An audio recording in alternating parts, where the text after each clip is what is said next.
मैं और गहरी और ज्यादा दर्द भरी ऐसी कहानी बताने जा रहा हूं जो सुनते सुनते गला भर दे, जो उन लोगों के लिए हो जो मुस्कुराते हुए भीतर मर रहे हैं। दोस्तों, कभी कभी इंसान रोता नहीं क्योंकि उसे दर्द नहीं होता, वह रोता नहीं क्योंकि वह बहुत ज्यादा टूट चुका होता है।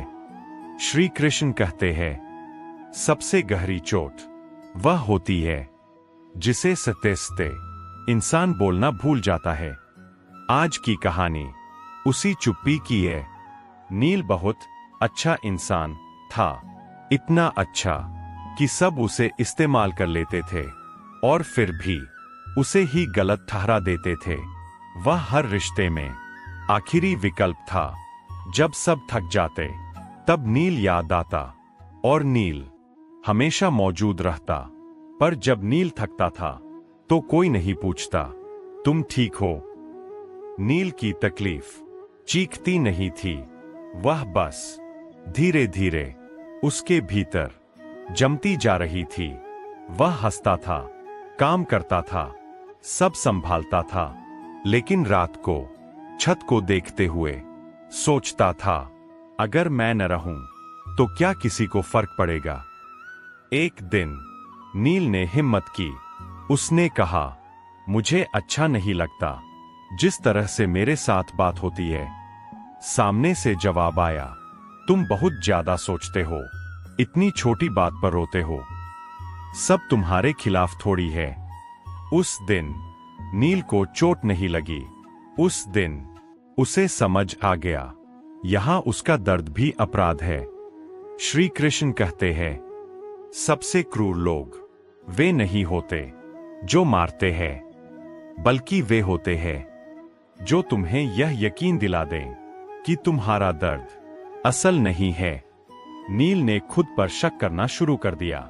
शायद सच में वह ही गलत था, शायद उसे ही कमजोर होना बंद करना चाहिए था।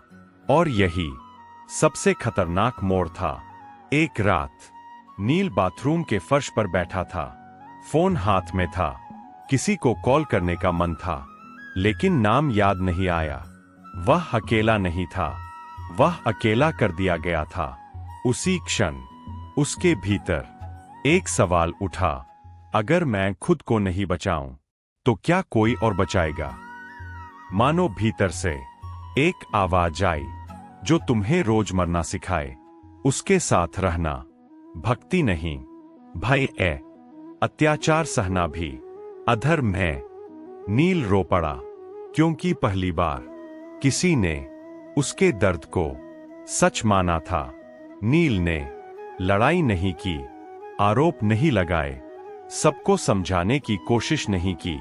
उसने बस खुद को चुन लिया और उसी दिन सब बदल गया। लोगों ने कहा, तुम बदल गए हो, तुम स्वार्थी हो, अब तुम पहले जैसे नहीं रहे। और नील मन ही मन बोला, हाँ, क्योंकि पहले मैं मर रहा था। कुछ दिन बहुत भारी थे। कोई मैसेज नहीं, कोई कॉल नहीं, कोई हालचाल नहीं। नील को लगा शायद उसने गलती कर दी। पर श्री कृष्ण कहते हैं, गलत रिश्तों की भीड़ से सही अकेलापन बेहतर होता है। धीरे धीरे उसकी सांसें हल्की होने लगीं। नील टूटा नहीं था, नील बच गया था। उसने जाना, जो रिश्ता आपको रोज छोटा बनाए, वह रिश्ता आपकी आत्मा को मार रहा है। और आत्मा को बचाना स्वार्थ नहीं होता। दोस्तों, अगर कोई रिश्ता आपको यह महसूस कराए कि आप ज्यादा है, गलत है, बोझ है, तो समझ लीजिए वह रिश्ता प्रेम नहीं, धीमा जहर है। श्री कृष्ण कहते हैं, जब तुम खुद को चुनते हो तब ईश्वर तुम्हें नहीं छोड़ते। खुद को बचा लेना सबसे बड़ी भक्ति है। जय श्री राधे कृष्णा।